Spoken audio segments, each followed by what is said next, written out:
Hola, hola, ¿cómo les va? Esto es ISEL TV, el programa de televisión del Instituto Superior de Estudios Loma de Zamora.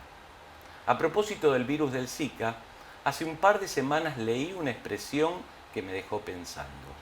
Apartheid epidemiológico emergente. Y si no fuera porque algunos suscribirían encantados a ese tipo de política, diría que es un mal chiste.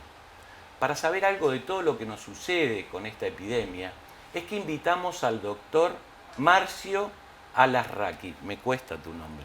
Siempre. Gracias por aceptar nuestra invitación, Marcio. Muchas gracias a ustedes por haberme invitado y espero poder aportar en el sentido que ustedes están buscando. Sin duda que va a ser así. ¿Sabés que en 2015 y en oportunidad de la semana epidemiológica, 2 nuevos países notificaron la transmisión autóctona del virus Zika comprobada por laboratorio? Aruba y Bonaire, con lo que el total de territorios asciende o se eleva a 28. Argentina no figura en esa nómina de países. ¿Eso se modificó?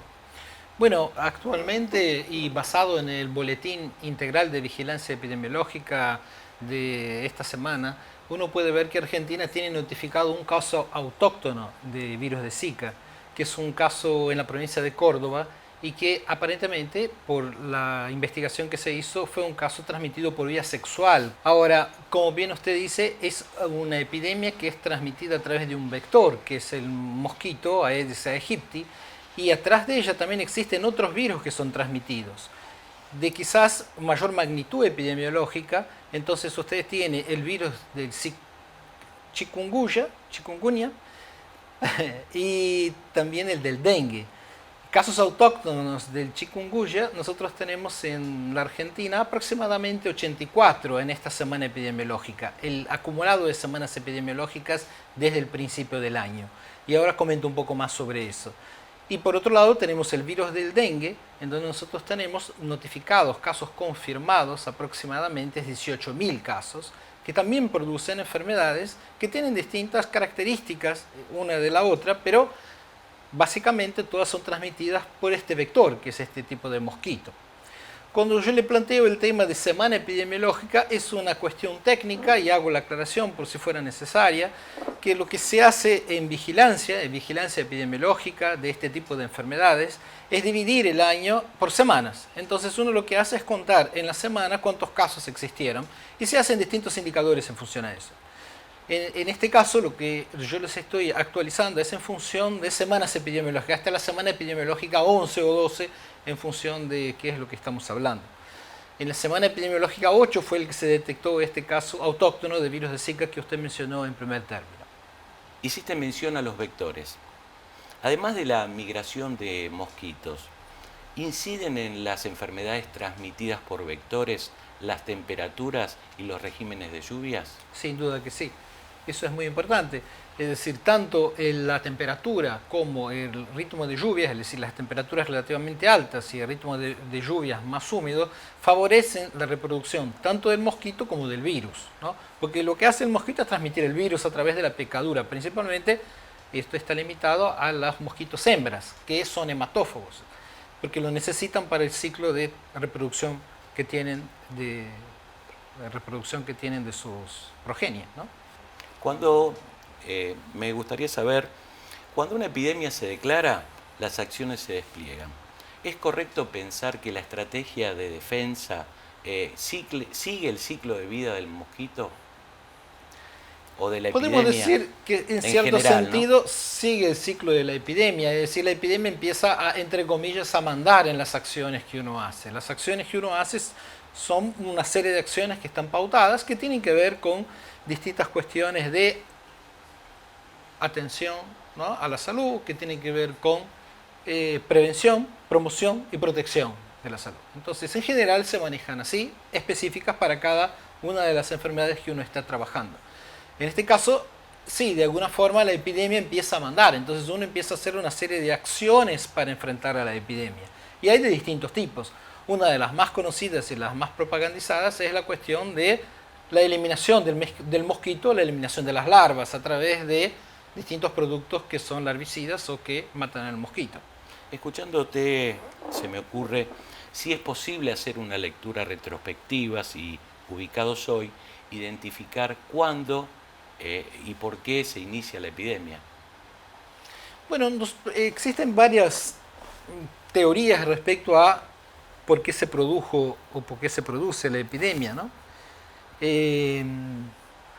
Usted mencionó la cuestión de emergencia, ¿no?, enfermedades emergentes y reemergentes. Entonces, se sabe que el dengue en algún momento fue como la fiebre amarilla, como la malaria, es decir, fueron emergentes en su momento, que son enfermedades que aparecen, y ahora son reemergentes, ¿no?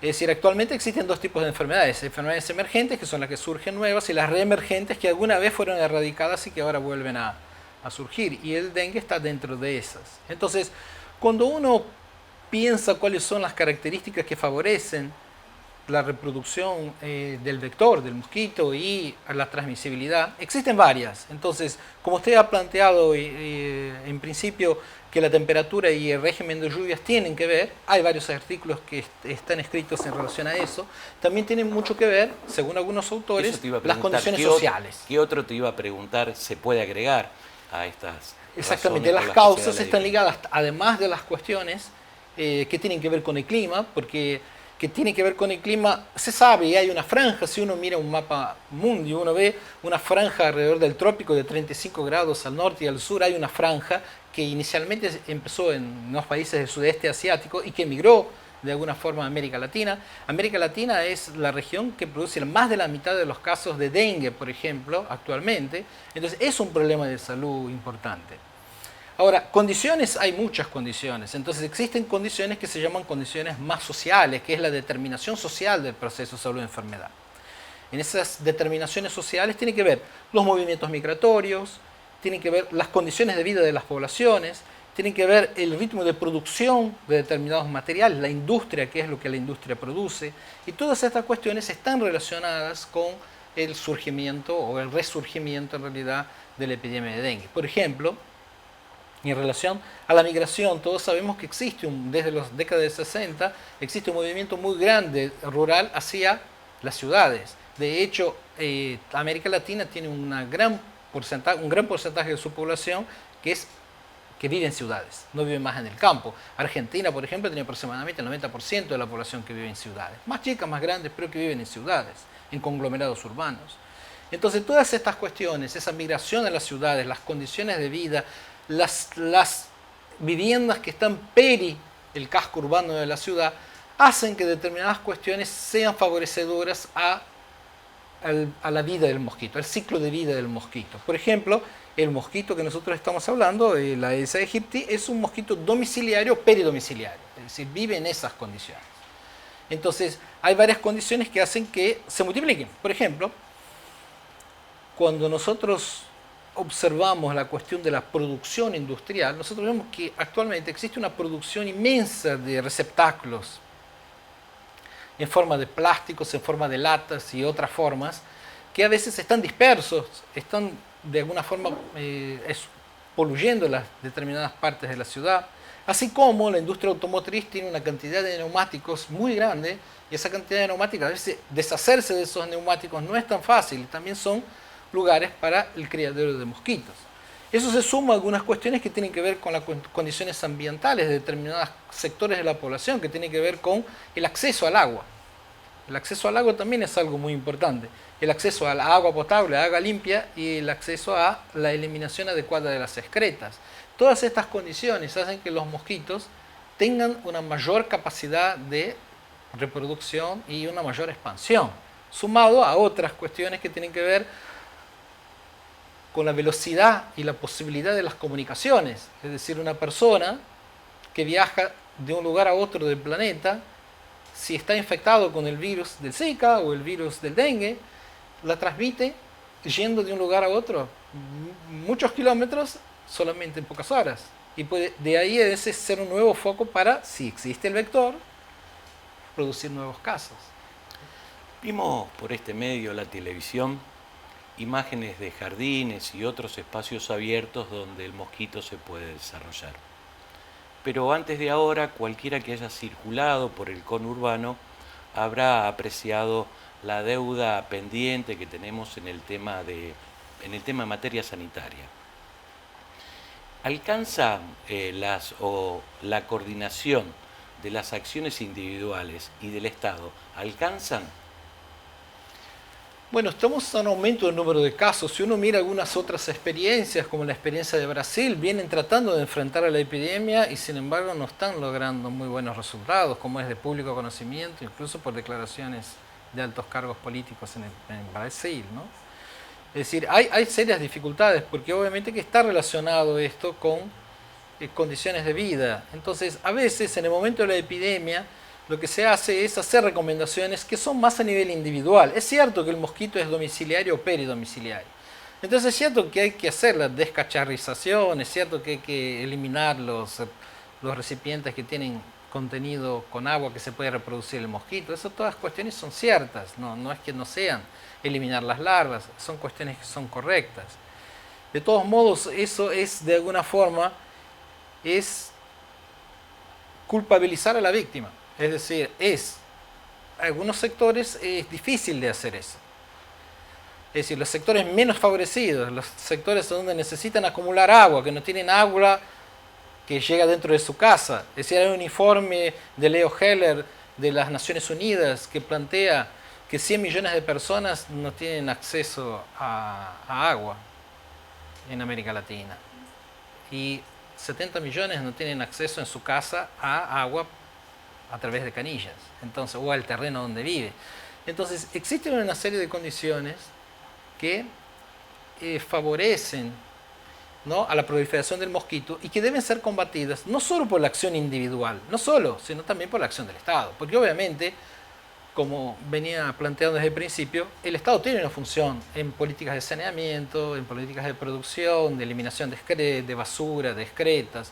Entonces, no se trata solamente de una acción a nivel individual que alguna gente puede hacer o no. Y también se trata de que el Estado participe de acciones y mantenga esas acciones a lo largo del tiempo, ¿no?, de enfrentamiento de la epidemia.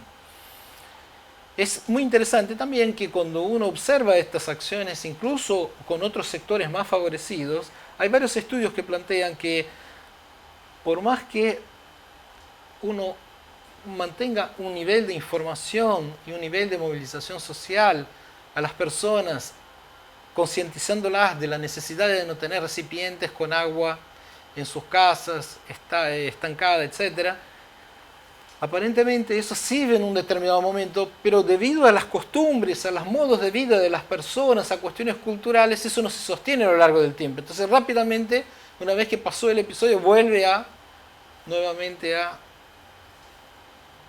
tener en su casa recipientes con contenido de agua y demás. Entonces es algo, como todo problema de salud, uno tiene que pensar desde un enfoque de un problema complejo, que existen varias cuestiones que están dando vueltas, ¿está bien? Hablando de problemas complejos, porque pareciera que siempre, te escuchaba y pareciera que siempre vamos detrás. Transcurre el tiempo y estamos casi como estancados.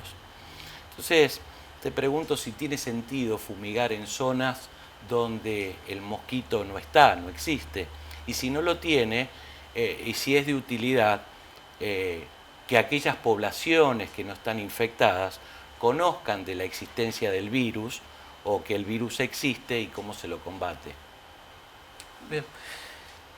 Dos cuestiones entonces. Una es que lo ideal es tener una política de erradicación del vector, ¿no? Eso sería lo ideal. Y esa política de erradicación tiene algunos componentes que debe tener. Uno de ellos es el combate directo al mosquito y a las larvas, ¿está bien? ¿Qué es lo que usted me plantea con respecto a los insecticidas y larvicidas que se utilizan? Pero una política debe tener otros componentes, como la información, la educación, el saneamiento y la movilización de la población en función de ese objetivo. Pero ahí ya está declarada la epidemia. Sí. Yo voy a otras circunstancias. Digo, cuando no está declarada la epidemia, ¿no deberíamos hacer algo? Esto, fumigar, por eso te preguntaba si tiene sentido, No o tiene, informar a la población. Sí, totalmente que tiene sentido eso. No tiene sentido fumigar si no está el mosquito y si no están las larvas, ¿está bien? Y además la fumigación tiene efectos deleterios que pueden comprometer la salud de las personas. Entonces, lo ideal sería que hubiera una buena información para que se fumigue en determinadas situaciones, ¿está bien? La fumigación, hay dos tipos. Uno son los larvicidas que se echan en el agua y el otro es el humo que se tira, ¿no? Para matar al mosquito. Eso en forma de niebla lo que hace es, tiene que tener contacto directo con el mosquito, pero el mosquito también tiene sus mecanismos adaptativos, se ha aprendido a convivir en ciudades y también tiene sus escondites en donde uno no alcanza con la niebla del insecticida. Entonces eso tiene sus problemas porque además eso afecta a las personas, ¿no? De mayor o menor medida, con mayor o menor conocimiento, pero bueno, se sabe que no son totalmente inocuos esos insecticidas. Hay pocos estudios que identifican algunos problemas de salud y hay pocos estudios que hacen un seguimiento a largo plazo de la exposición continua a estos insecticidas. Y por otro lado, como usted bien planteó, no tiene sentido, como lo plantea Spinelli en un artículo que escribió, no tiene sentido dar un mensaje a la población general que sea el mismo para los lugares a donde está el vector que para los lugares que no está el vector. Entonces, hay una serie de cuestiones que la información debería ser mucho más clara en función a dónde fumigar, de qué forma, con qué equipo, cómo se limpian los equipos, cuáles son las dosis y demás. Existen varias recomendaciones de la Asociación Brasileña de Salud Colectiva que están en contra de los larvicidas que se colocan en el agua potable, diciendo, entre comillas, que no se le pone veneno al agua potable más donde la gente necesita el agua. Entonces, no se conocen estudios a largo plazo para saber cuáles son las consecuencias para la salud de la exposición a esos niveles, aunque sean menores, a lo largo de muchos años. Entonces, en ese sentido, la información sería muy importante que fuera dada en función del receptor del mensaje. Si las fumigaciones masivas sobre las producciones intensivas quiebran la cadena trófica animal, si el desarrollo urbano no tiene planificación y si la economía no reconoce los límites éticos, convendrás conmigo que es dable esperar consecuencias inesperadas. ¿Es más fácil combatir al mosquito que al consumo desenfrenado? Buena pregunta, ¿no? Es una muy buena pregunta, muy difícil de contestar, obviamente, ¿no? En principio, todo lo que es el modelo biomédico lo que hace es enfrentarse a determinadas enfermedades. Entonces, a veces, claro, es un problema de salud y una medicación que combata ese problema de salud. Pero sabemos que muchas cuestiones no están relacionadas con eso, sino con medidas de promoción, protección, prevención de la enfermedad. Entonces, es un tema bastante complejo para resolverlo, porque además sabemos que existen actores interesados en la venta de determinados productos y en determinadas cuestiones. Entonces, no es que nos sirva en determinadas etapas algunas medidas que hemos mencionado, como la fumigación. pero hay que tener ciertos recaudos, hay que tener políticas de largo plazo para combatir el problema. Y obviamente que no todo se resuelve una medicación para un problema de salud, eso es algo, la salud es mucho más compleja que eso.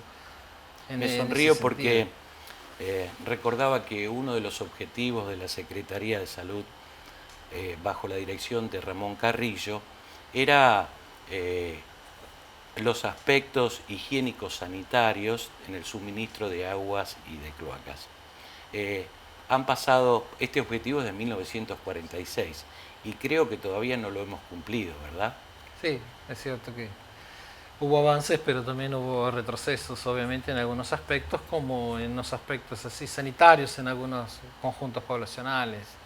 Es decir, las condiciones de vida están relacionadas con este tipo de enfermedades. En el Instituto de Salud Colectiva, donde yo trabajo junto con Hugo Spinelli, que es el director del instituto, nosotros estudiamos mucho la cuestión que tiene que ver con desigualdades sociales que condicionan desigualdades en salud. Es decir, la determinación social de los problemas de salud, enfermedad, atención. Y en eso usted lo puede ver en distintos aspectos, sean aspectos en enfermedades infecciosas, como en enfermedades crónicas, como en algunos problemas como la obesidad, como la diabetes, como la hipertensión.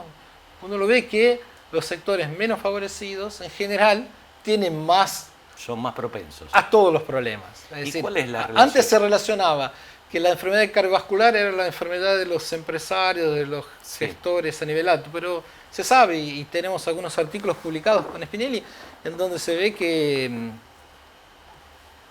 las causas cardiovasculares, los que más se mueren son las personas que están, las mayores tasas son en las personas que tienen peores condiciones de vida, hablando así globalmente. Y muchas de las enfermedades, como la tasa de mortalidad general, como la esperanza de vida, siempre afectan a las poblaciones que tienen peores condiciones de vida. Y decía, insisto, a los efectos de clarificar, ¿cuál es la relación entre las epidemias y los sistemas de salud? O entre la epidemia y los sistemas de salud. Está muy relacionado, sin duda, muy relacionado, porque si bien la salud no se limita a los sistemas de salud, ¿está bien? El sistema de salud tiene un rol muy importante en este caso de una epidemia. Incluso tiene un rol muy importante, aunque en Argentina no hemos tenido casos de dengue grave, pero sí existen en Brasil, en Bolivia, en Paraguay, digamos, varios casos de dengue grave, que antes se llamaba dengue hemorrágico, que puede producir la muerte de la persona por el tema del dengue. Entonces es necesario que los... ¿Y qué es lo que pasa?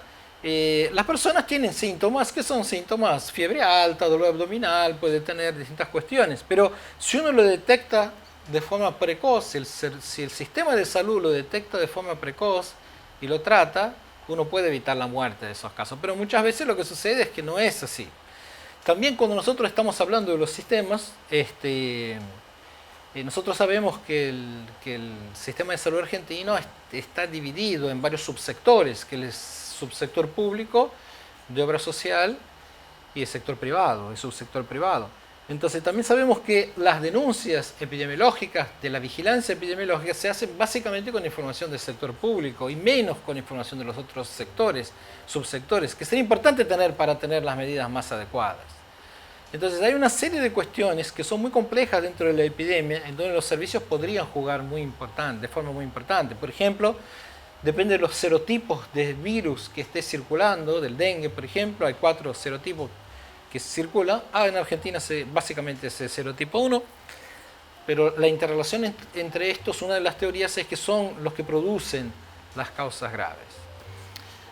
Y los servicios tienen una función importante en esa detección. Decía que la ciencia, o tal vez debiera decir los científicos, tardaron años en identificar las relaciones causales entre, por ejemplo, el cáncer de pulmón y el tabaco. ¿Quién está más cerca de la verdad? ¿Que los intereses económicos son más poderosos de lo que realmente pensamos? ¿O que la ciencia está enferma de parsimonia, diría? Usted me hace solo preguntas difíciles, pero de todos modos es difícil contestar, pero la ciencia no es neutra, ¿no? Es decir, entonces obviamente que se produce conocimiento, pero hay obviamente intereses detrás de ese conocimiento producido. El ejemplo que usted plantea es muy importante porque evidencia de que el tabaco produce problemas de salud hay desde William Farr, desde 1850, cuando instaura el registro de causas de muerte con clasificación de las causas de muerte en Inglaterra y el país de Gales. Entonces ya existía esa relación de las muertes en jóvenes era mayor si los jóvenes fumaban que no fumaban. Y eso muchísimos años de discusión e incluso científicos pagos por las industrias tabacaleras para mostrar que el cigarrillo no es la causa del cáncer de pulmón, sino que existen una serie de causas. Sin duda que existen varias cosas que se articulan, pero el hábito de tabaco es muy importante en el desarrollo del cáncer de pulmón, sin ninguna duda.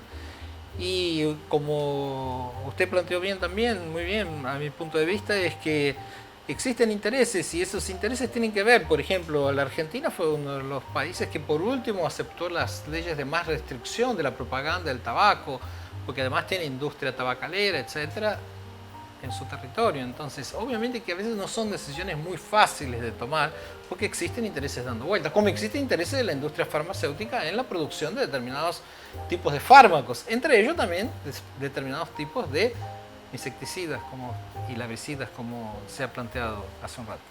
No hay duda, Marcio, que formás parte del Instituto de Hugo Spinelli. Tus respuestas sí lo señalan. Gracias por tu tiempo. Espero que hayas estado cómodo. Muchas gracias, estuve muy cómodo y muchas gracias por la invitación nuevamente. A vos también, gracias por acompañarnos. Te espero la próxima semana. Te deseo tiempo y larga vida.